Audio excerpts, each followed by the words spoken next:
Una ujumbe gani kwa Watanzania ambao wanawakilishwa na hawa walioweza kufika leo?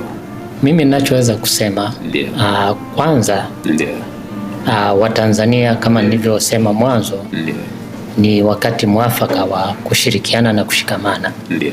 Pamoja na kwamba tuko nchi nyingine, lakini bado sisi ni Watanzania. Na jukumu kama Watanzania ni kuendelea kuitangaza nchi yetu, kuendelea kupeleka wawekezaji wote kwa pamoja.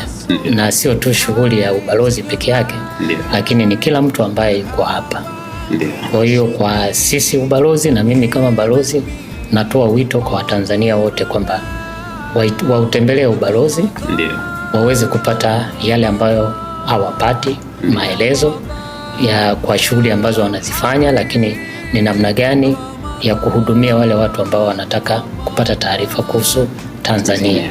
Kwa hiyo nawakaribisha sana hapa ubalozini, hapa ni nyumbani kwao, na wasione vibaya kuja. Wanaweza wakapita wakasalimia, wakapita wakiwa na shida, lakini isiwe tu ubalozi ni sehemu ya kuja wakati una shida. Asante sana. Mheshimiwa Balozi, wale ambao wanatufuatilia kutokea Tanzania wamekuwa wakiwaza kuangalia uwezekano wa kujitanua kwenda nje ya Tanzania, unawaambia nini walioko huko, hususan UAE, walioko Tanzania kwa ajili ya UAE? Asante sana. Ninachoweza kuambia Watanzania ambao wako nyumbani ni kwamba fursa nchi hii zipo. Ni namna gani ya kuzichangamkia ni kupata maelezo sahihi kutoka taasisi zile ambazo zinahusika na import na export. Huko ndio sehemu sahihi ya kupata maelekezo, lakini vile vile Umoja wa Falme za Kiarabu una ubalozi pale nchini. Kwa hiyo bado ni sehemu mwafaka ya kupata taarifa zote zile ambazo mtu anataka kuja kuwekeza ama kuleta biashara.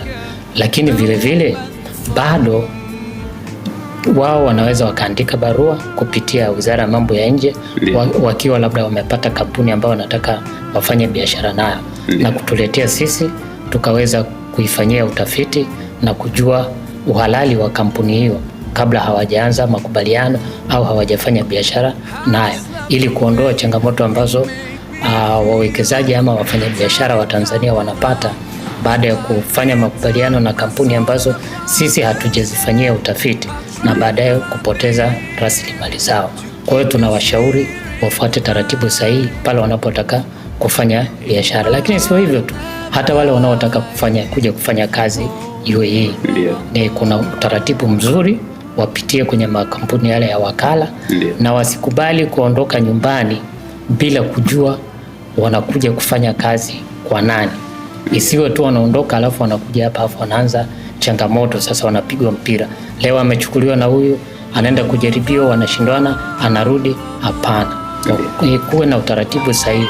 Na utaratibu sahihi ni kupitia zile taasisi ama wale wakala ambao wamekubalika na serikali ya Tanzania na serikali ya UAE katika ajira mbalimbali, ikiwemo ajira hizi za ndani.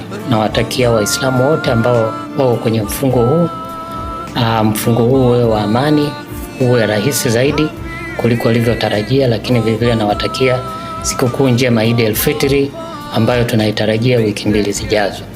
Na kwa wale wenzetu ambao wako kwenye mfungo wa Kwaresima, vivyo nawatakia mfungo mwema, na vivyo nawatakia sikukuu njema ya Pasaka. Sikukuu zote hizi 2 ziwe za amani kwetu na zilete baraka kwetu sisi sote kama Watanzania na kama wana dunia nzima na familia zetu. Asante sana. Tunakushukuru sana Mheshimiwa Balozi. Asante sana. Asante sana.